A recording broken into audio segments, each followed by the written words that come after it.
This is R.J. Rushdoony, Easy Chair number 363, May 31, 1996. As I think most of you know, many of our topics are chosen by you. This does not mean that all the topics you suggest we are able to discuss.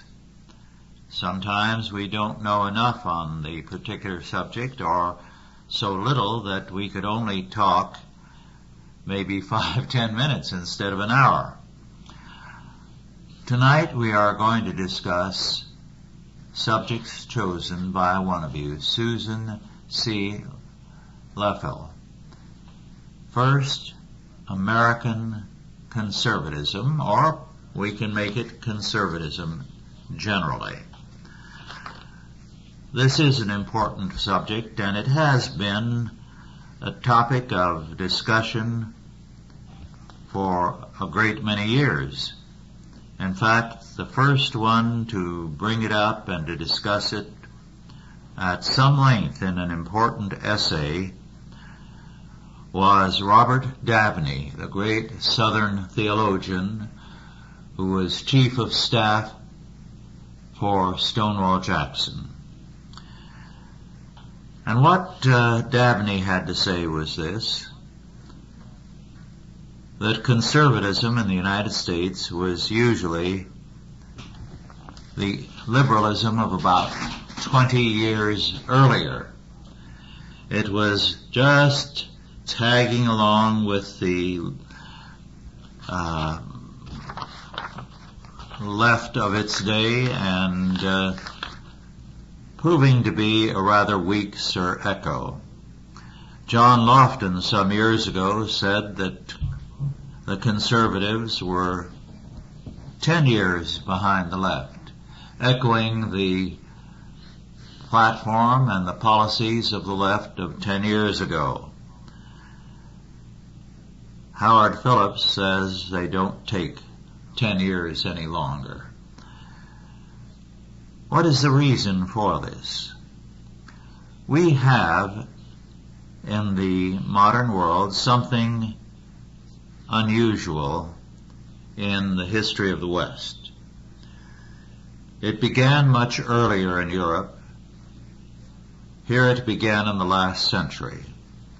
The separation of religion and politics. It used to be that the policies of our national leaders were self-consciously religious. You see that clearly in George Washington's farewell address. It appeared in the statements at times of others. John Quincy Adams certainly demonstrated that at the 50th anniversary of the U.S. Constitution in a very emotional and impassioned address. Now, if you do not have a thoroughly Christian, biblical premise, you're going to have a humanistic one. And the American left has been logical. It has usually, more and more openly in this century, had a humanistic premise. As a result, it has a consistency that conservatism has lacked. Conservatism has been issue-oriented rather than faith-oriented. It has been against this or that, and in time compromised on them because it has had no sound religious premise. I have at times reminded people of this. Once in Washington, D.C., attending some meetings where a number of prominent people were speakers, I overheard a conversation in which a man characterized Howard Phillips as a very fine man, but a loser, because he fought for things because he believed they were right, rather than because he felt that he could win. And he cited several issues, among them the abortion issue. And the speaker said it's an issue where you should say you are against abortion, but do nothing to fight it. That way you don't rock the boat and you don't offend the pro-life people. That's pragmatism. And pragmatism has very, very seriously undermined American conservatism. So that has been a very serious problem on our side, or the conservative side. Again, and here I part company with the conservative movement radically and emphatically. They are against the social policies that increase statism, which I would agree with, but they have no alternative. Social financing has to be provided. Now, in the early years, in the colonial era, and in the early years of the Republic, private associations, Christian in character, were created to meet every kind of social need. They took care of health, education, and charity. They did it through the contribution of ordinary citizens. When Alexis de Tocqueville came here in the 1820s, I believe, and then wrote Democracy in America, which around 1831 to 33 was translated into English in 2 volumes. He said that the real government of the United States was private associations, by which he meant all those several thousand Christian agencies that met every conceivable need. The needs of children, the needs of the elderly, the needs of the sick, the poor, the immigrants, the ignorant, and so on and on. All that began to be taken over with the presidency of Andrew Jackson. One reason why this happened was revivalism. Arminian revivalism took over in the United States.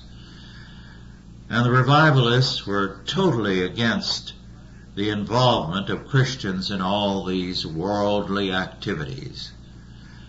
They were too spiritual for that, and all they were interested in was in saving souls. They killed off the Christian school movement, which covered the country. They wanted to leave education and health, welfare, charity,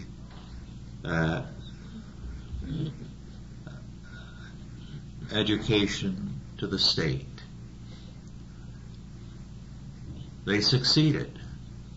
The mess we have today is the work of these defective Arminian revivalistic churches, which beginning in the 1820s began to revolutionize American life. Within 10-15 years, you had public education beginning in Massachusetts.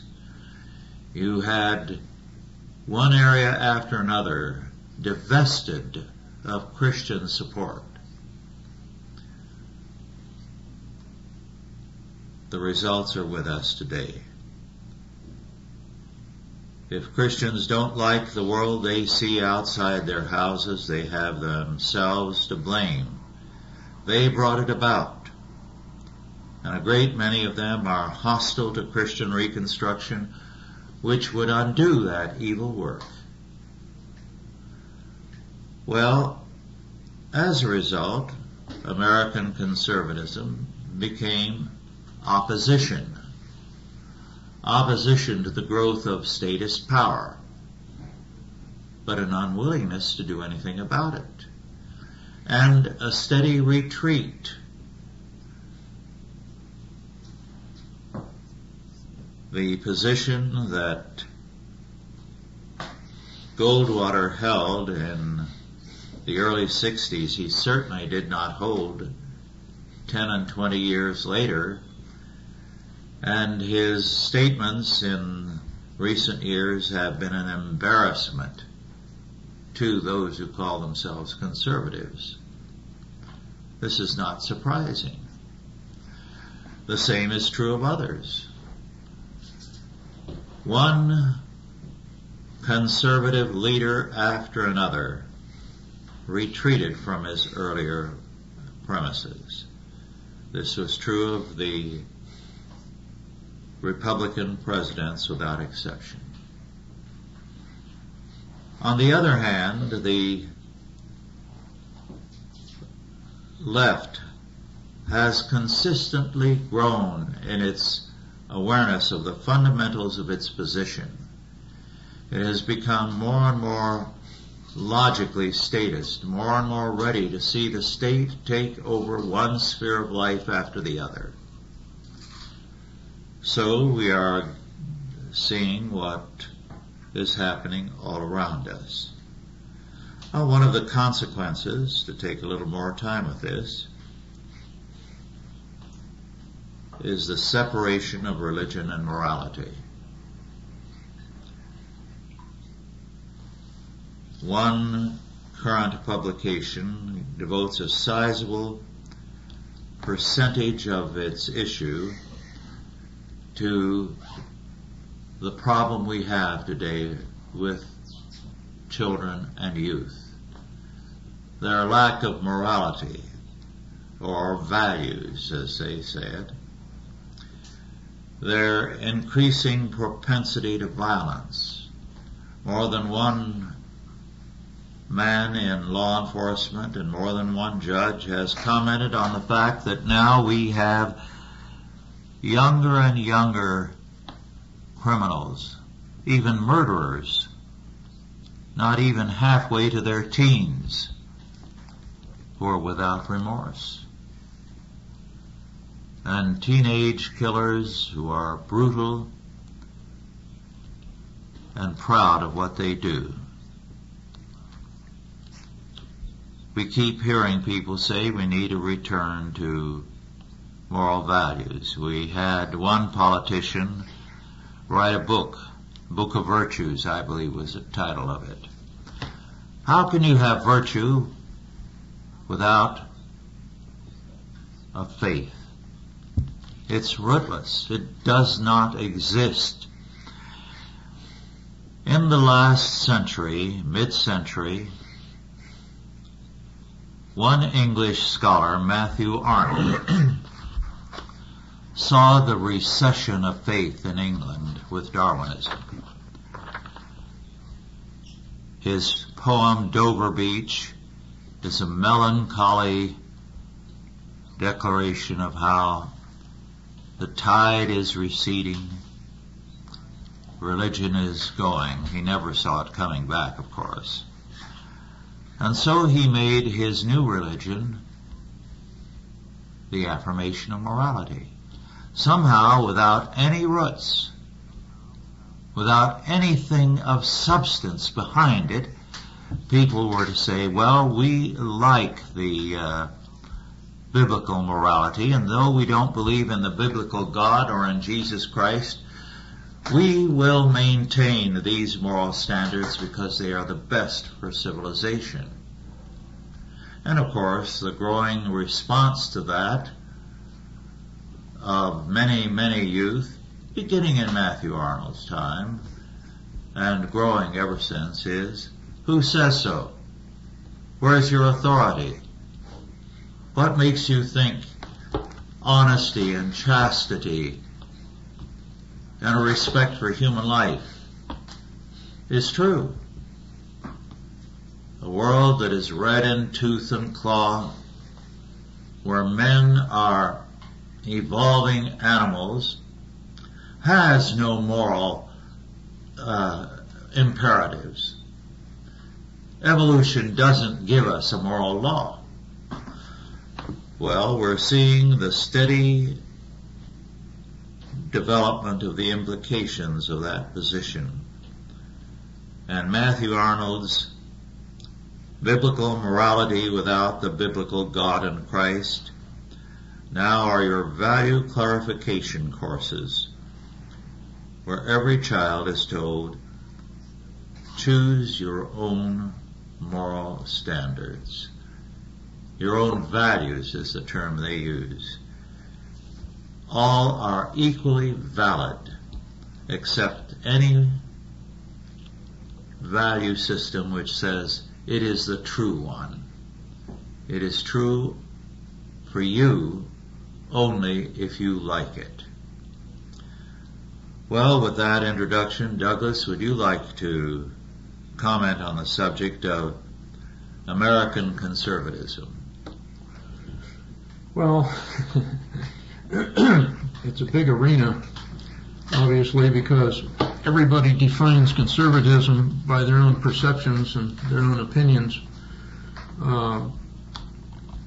Probably the great victory of the left is that they have succeeded in confusing the bulk of the people on the right by redefining the terminologies, and nobody really knows what conservatism means anymore, other than from their own vantage point, their own perceptions and their own opinions. Most recently, the neoconservative movement divorced themselves from moral issues, and that's what the Republican Party intends to run on this time, is a platform really devoid of moral issues. Some of the candidates will pay lip service to it during election time, but as soon as the election is over, they will do nothing about them. I think Scalia on the Supreme Court most recently, in his opinion on the Colorado gay issue, said that the court should not be looked upon as the means of deciding these issues, that these issues should not be, there should be no directives from on high, that the people themselves are going to have to settle the issue. So we're seeing the Supreme Court abdicate the field. They don't, when the politicians don't want to deal with moral issues, the Supreme Court doesn't want to deal with moral issues, and we have an immoral executive branch of the government, then the entire government has become immoral. Amoral and immoral by definition.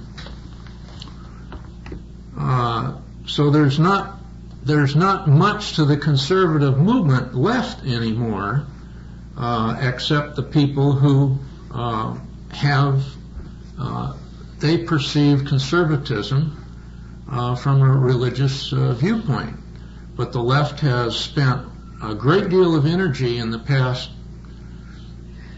15 or 20 years that I've been aware of, demonizing the religious right as a means of marginalizing and rendering them ineffective as a political force. And the countervailing thing to this is we're now seeing some of the people in the so-called religious right moving closer to the left. They're beginning to abandon and equivocate and compromise on moral issues such as abortion and other issues in order to gain political ground. And just as Rush said, this compromise, it's going to destroy them. You've either got a position, you're either going to hold a position based on biblical principles, or you're going to ban it. There's no middle ground. Just to gain political power, and then what have you got when you get it? It's a hollow victory, because in the process of achieving that victory, you've sown the seeds of your own defeat.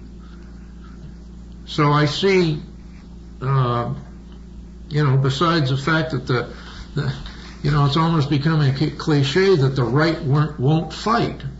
We've seen one political leader after another come into the arena with all kinds of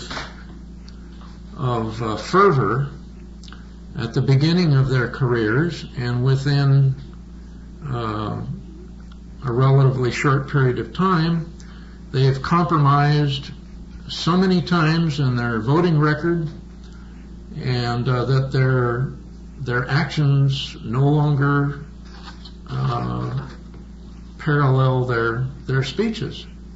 When you compare their voting record to the speeches that they give at re-election time, there's a wide gulf between what they say and what they do. So you have to look at politicians by what they do, their voting record. People who were shocked when they were lied to by George Bush about the tax pledge shouldn't have been surprised. They may have been disappointed, but anybody who was surprised is naive.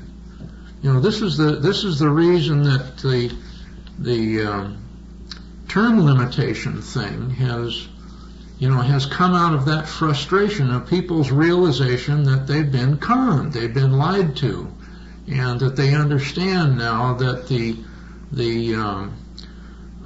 blood sport of politics, or what politics has become,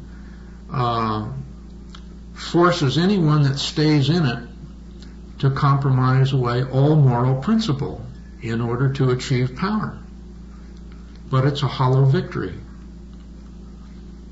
You mentioned the gradual drift to the left rush over the past 30, 40 years. I recently heard a recording of a speech given by Hubert H. Humphrey, who 30 years ago was considered about as far to the left as you could get.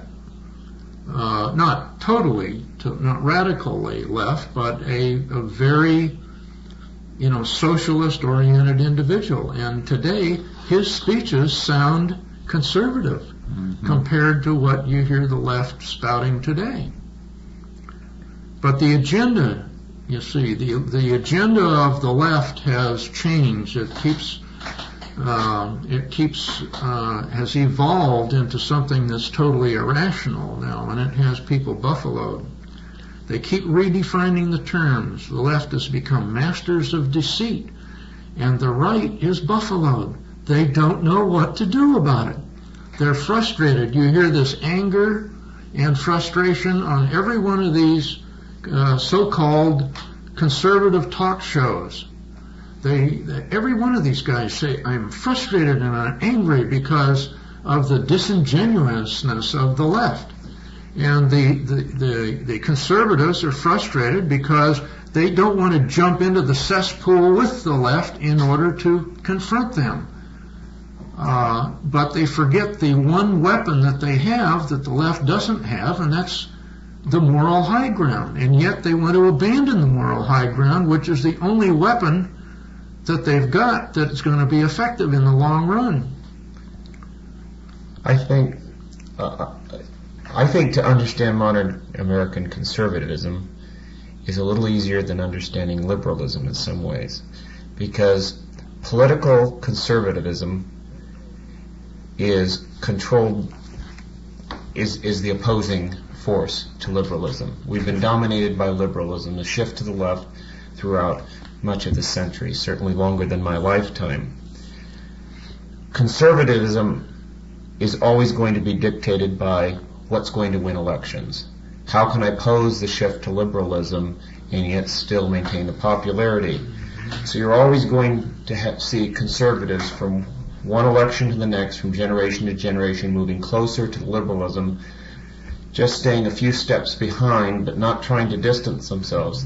If they stay back where they were in the 20s or the 30s or the 40s, there's a greater difference. As long as the population is voting for liberal causes, politicians who are geared, in many cases, not to principle, but they're geared to winning political victories. They're geared to winning elections, because without the winning elections, they are no force. That's the way the world of politics works.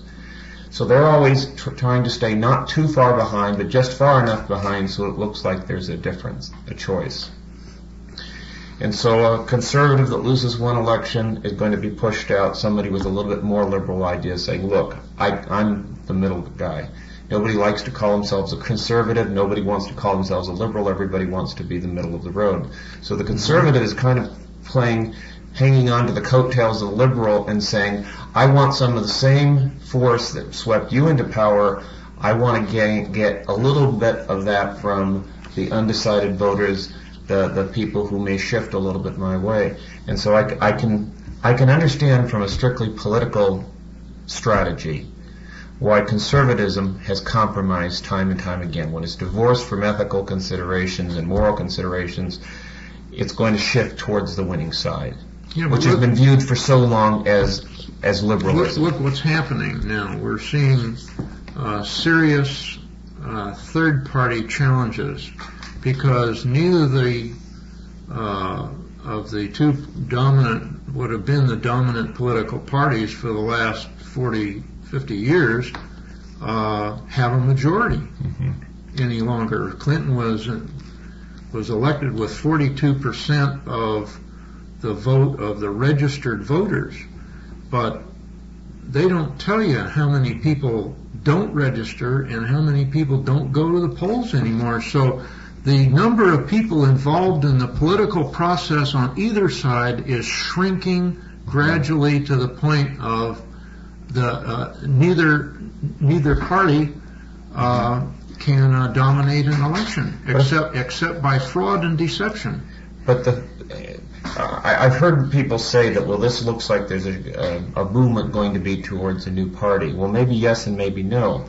But what would hearten me if I was an old line liberal or a compromising conservative, I would look at that and say, yes, but who are they turning to?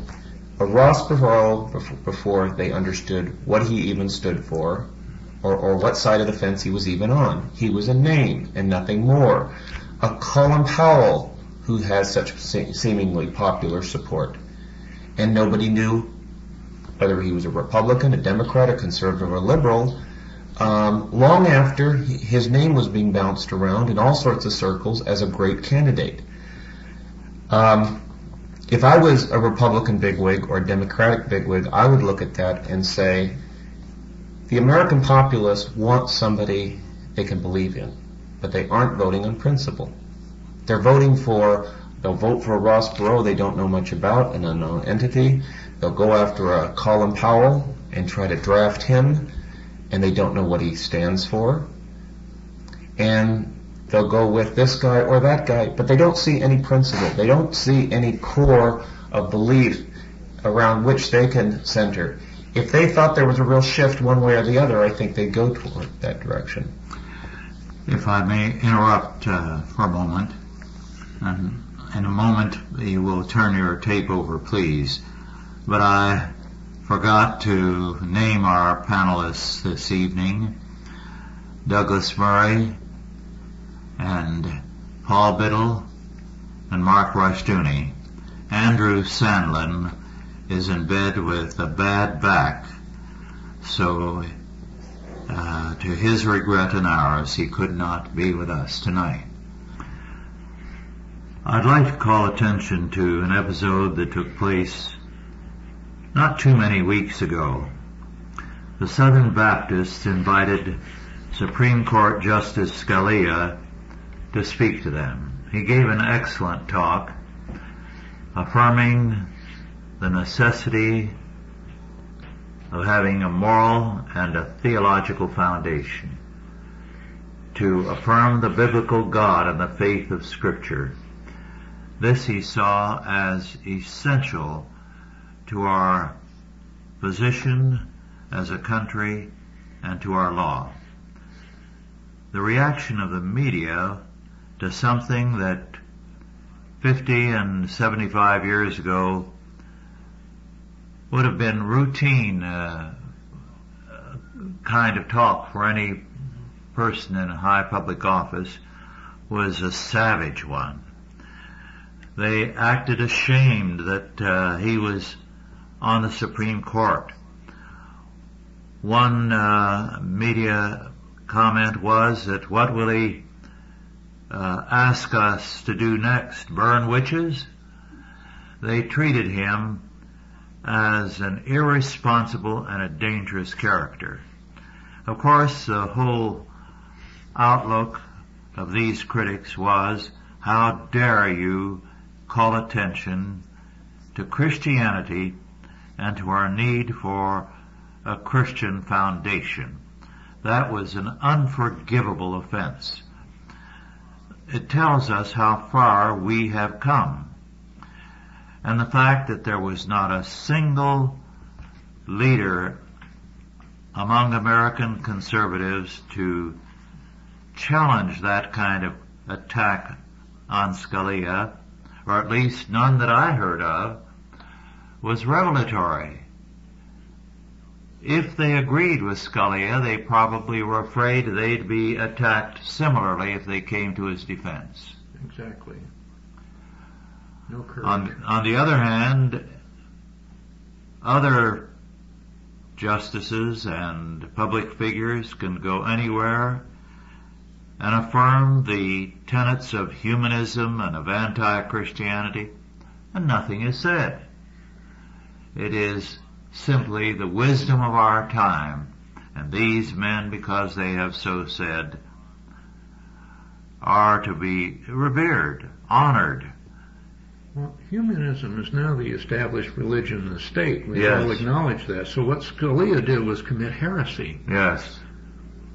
I mean, he is being burned in, the American way of doing things is rather unique. I mean, Scalia has been treated as if he were a witch and has been burned at the stake by the American press. And we have to recognize it as such. This is just the way the liberals do things through the liberal media. He has committed heresy and he's going to be punished for it. They're going to make him feel the pain every time anybody makes a comment, and they're going to do it consistently, not just Scalia. I mean, he's just going to be the made a not a scapegoat, but they're going to make an example of what's going to happen to any other conservative who speaks out in a like manner. You see, that's the reason I'm sure they carefully chose Scalia, because they could make an example of Scalia, and Scalia can't fight back because he's not, other than making that sort of a speech, giving his own personal opinion. He's not going to go on. I don't think he's going to go on radio and television and fight back. But whereas the conservative movement, it's up to the American conservative movement to fight for him, to fight for what he believes in, what we should all believe in.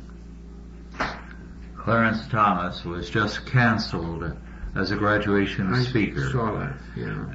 Now, where are the conservative voices to defend him? Is it unthinkable any longer to allow a conservative to speak? It's being silenced. This is what it means to live in a totalitarian regime. Yes, which means that the conservatives who are succeeding are doing so by sacrificing the heart of their position. Exactly. They're not going to speak out because it's going to ruin their book sales and it's going to ruin their speaking engagements, and they're afraid that they'll lose clout and access, and they're deathly afraid of being marginalized by the media. And you got to give the left credit. They have been very, very successful at neutralizing the American conservative movement, because they just jump on them like a hawk on a chicken every time they open their mouth. And, somebody's going to have to say enough is enough. Well, I think of some of the things you said there, Doug, and within the conservative side, and it reflects what Rush has said too, I think we have what I would characterize as Christian conservatives, and we have nominal conservatives. And when you see the shift in over periods of time from what we considered a conservative viewpoint in 1962 in the Goldwater era to what we consider a conservative viewpoint today, they're not the same. They're different conservative viewpoints, and the reason is because they're nominally conservative, but they are not Christian conservative. The Christian conservatism does not change because it's scripturally based, but the nominal conservatism does. Yeah, the American conservatives have become too polite. They haven't had their nose bloody for a long time. They have to be willing to get down in the dirt and fight, and they're just too polite, and that just isn't going to get the job done. They're going to have to speak their mind, not be afraid of the consequences, and they're going to have to get their nose bloody, because in every instance where I've seen people stand up to liberals, in 99% of the cases, they're so shocked by someone actually standing up to them because they've had such an unabated run for so many years of every time there's a pronouncement by an environmentalist or anybody else, the politicians in power just automatically bow to them. Automatically bow and scrape. I think that sort of ties into the nominal conservative and the Christian conservative also. A nominal conservative versus a liberal, to me, or I should say conservative versus a liberal, conservatives are prone to be risk averse, and liberals are having a tendency to be risk acceptors. And when you get into a nominal conservative, it's a question of what he puts the risk aversion against versus what a Christian risks. If you are a nominal conservative, you protect what you perceive as your interest. When you're a Christian conservative, you protect what you think is God's interest. And therefore, you're willing to commit less to risk as a nominal conservative than you are as a Christian conservative. That's the reason the Christian conservatives in this country, I believe, have been the ones out in front, really taking it on the chin sometimes, and trying to maintain a consistency of conservatism versus nominal Christians who say, my aversion to risk and my unwillingness to give up or lose anything has to do with what I possess. I'll make myself the God and determine what is my possessions that I'm willing to put at risk. The Christian conservative, he views it as God's, and therefore it can be put at risk. He will go out on point. He will take a position. He will declare a position that's in conflict or in contrast to a liberal's position. But I think we have those two types of conservatives, and they've affected how conservatism has changed in the last 30 years. This whole thing can be laid at the feet of the neoconservatives because they've created this schism, you see. The neoconservatives, like Christy Todd Whitman and all these governors and so forth, they will automatically respond to the Christian conservatives as being uncompromising, unwilling to be realistic. So they've got us fighting amongst ourselves. I mean, we have created the best of all possible worlds for the liberals. The liberals don't have to do very much except wait for those opportunities like Scalia or somebody to get up and make an independent statement, and especially if he's a high-profile individual like Scalia or someone who is in what you would call an exalted status like Scalia, and then nail him. Just try to destroy them. They went after Bork and they went after Thomas, and they're going to go after Scalia. They're going to try to do everything they can to destroy the base that these fellows stand on. And because they know the conservatives are not going to come to their defense.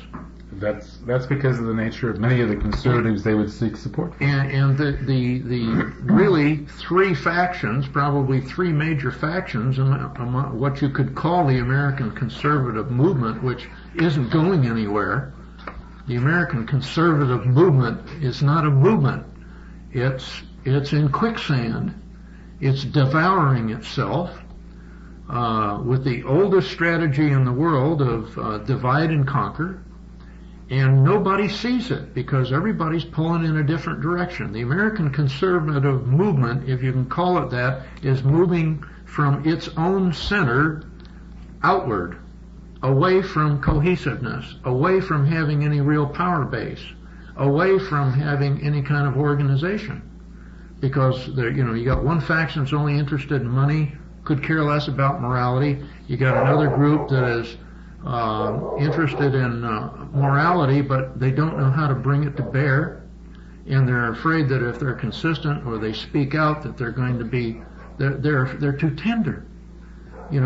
They're so afraid of criticism that they're scared to death to say anything. With these Christian conservatives, Rush, like I recognize Scalia as what I would characterize as a Christian conservative versus a nominal conservative.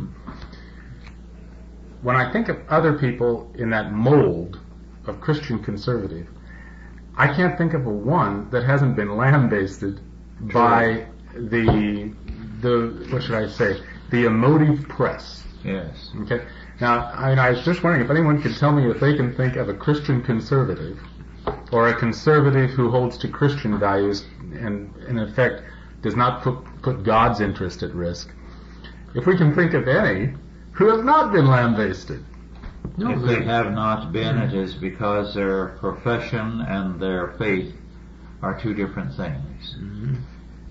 It is interesting that Billy Graham, of course, has been able to say very recently that he thinks of President Clinton as a fine Christian and wishes he would become an evangelist or something.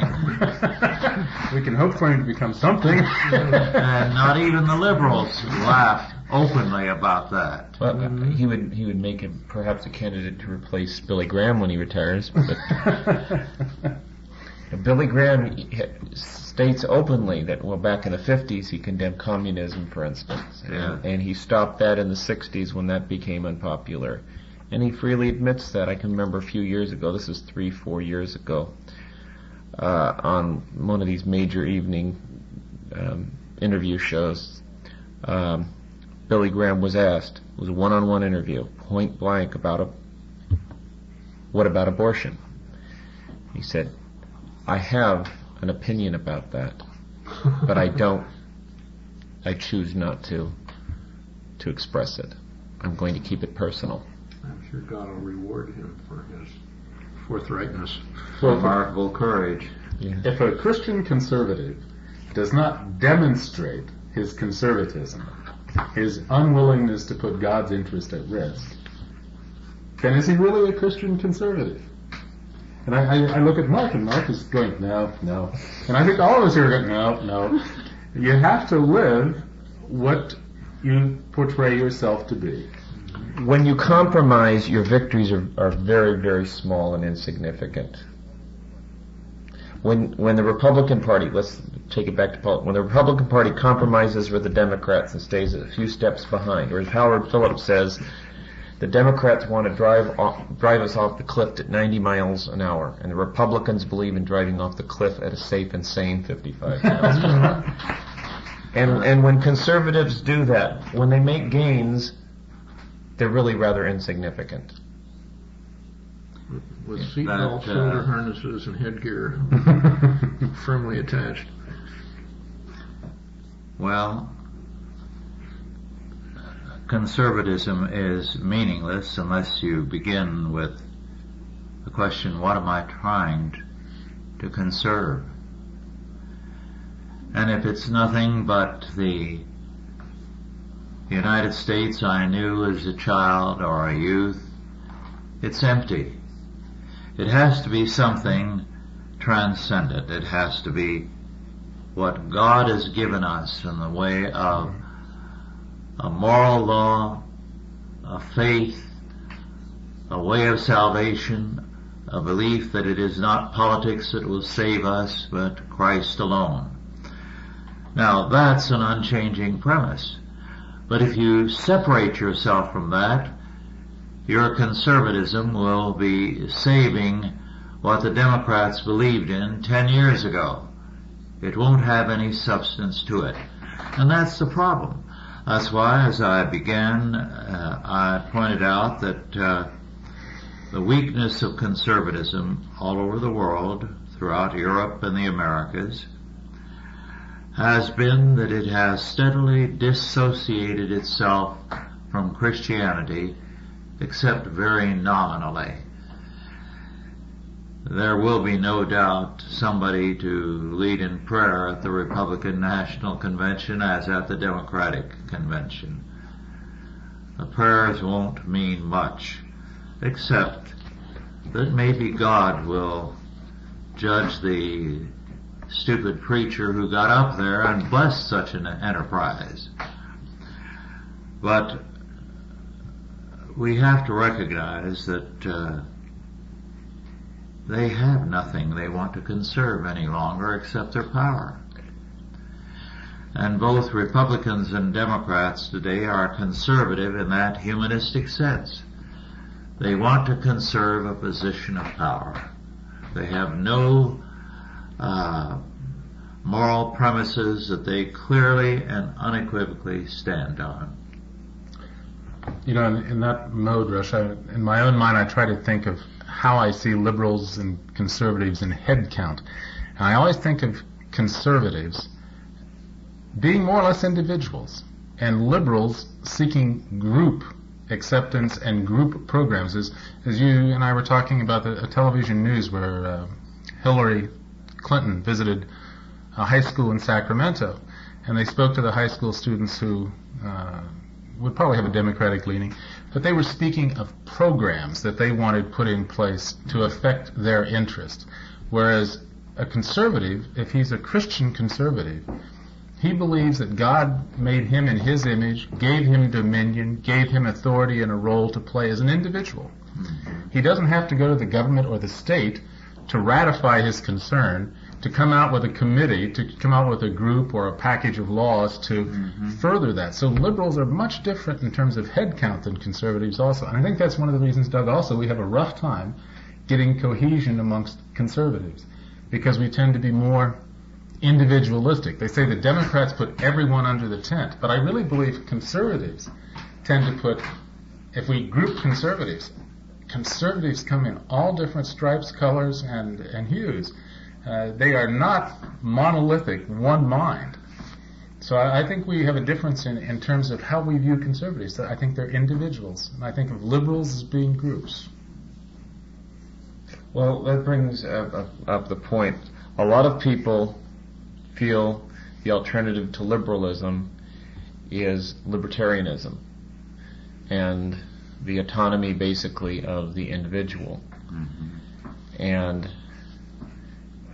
that has some practical benefits on individual issues, but it completely leaves out morality. It completely leaves out an ethical basis to what you do with this freedom. It may solve some of the problems of statism, but it doesn't solve our basic problems. Of the tastiest food on the menu. That's what current day libertarianism seems to me in reading their position paper. They just picked out what they think is good and let the rest go. The difficult decisions are for somebody else. I mentioned when I began this evening Matthew Arnold attempting to substitute morality for religion. And now men are replacing morality with a belief in amorality, with a belief that issues are technological rather than moral. President Kennedy, when he spoke at one of the universities in New England, said that the moral issues had been settled, and now our basic problems were the technological choices whereby to usher in the thoroughly good society. So we have been living in a post-moral age, as it were, because since then we've tried through one bureaucratic solution after another to solve social problems. The conservatives have either agreed with that in a more moderate sense, or they have tried to divest themselves of the responsibility for these causes in a political way without recognizing there has to be a moral assumption of responsibility for social financing, as I said earlier. So we have moved very, very rapidly in this century from a theological position to an anti-moral position. One legal scholar has said that we are seeing the collapse of law because law is being replaced increasingly by bureaucracies and bureaucratic law and by another idea. Law is being replaced by therapy, the therapeutic state. We have seen in a very sensational murder trial recently here in California where the man has admitted murdering this young girl and apparently sexually molesting her. But he has pleaded not guilty on the grounds that he was not responsible since he was taking narcotics. Of course, it is known that for some time he apparently stalked the girl. Well, that used to be the defense of drunk drivers, but the Mothers Against Drunk Drivers group said, enough's enough, we don't buy that argument. You know, so it's time for society to take the same point of view with the drug thing. You know, if you make the decision that you're going to alter your state of mind to the point that you're no longer able to behave what would be considered rationally, then you have willfully committed the act and should be responsible for the whatever consequences of whatever actions take place while you're under the influence. It won't get you out of, if you're arrested for driving under the influence of drugs, it won't get you out of that. I mean, what makes this guy think he's going to get out of a murder, being tried for murder? If you're stopped today, whether it doesn't make any difference whether you're weaving down the street or the highway patrol stops you and you're impaired, it doesn't make any difference what the substance is. They take you to jail anyway. The law doesn't differentiate. If you're impaired to the point where you commit a murder, you know, why should the law differentiate between one crime and another as to whether or not you're impaired or not? It's illogical. The argument increasingly is that any murder involves an impaired mental outlook, and therefore the attempt is to apply the not guilty by reason of temporary insanity to every case. Well, we used to have the Twinkie defense. Now we got the wimpy defense. Well, the whole idea that when somebody does something to say they're sick that's not the point. They're evil. Yes. And the action is evil to say they're sick. If they're sick, that means they can be healed. Well, this is part of the redefining of terminology that we've gotten from the left over the years. And, you know, as I mentioned, this is why conservatives are easily confused. They're buffaloed. Because as soon as they try to apply one of these terms like evil, which means something to them, they're immediately told that they're wrong. This is a sickness. This can be cured. Just subject yourself to the will of the state, and we have an answer for you. The doctrine of sin is very, very unpopular because it applies a moral responsibility and a moral guilt. Whereas if you take these other approaches, what you are saying is, I am not guilty when I do something wrong because I'm a naturally good person and some kind of impairment led me to it. Well, our time is up. Thank you all for listening, and God bless you.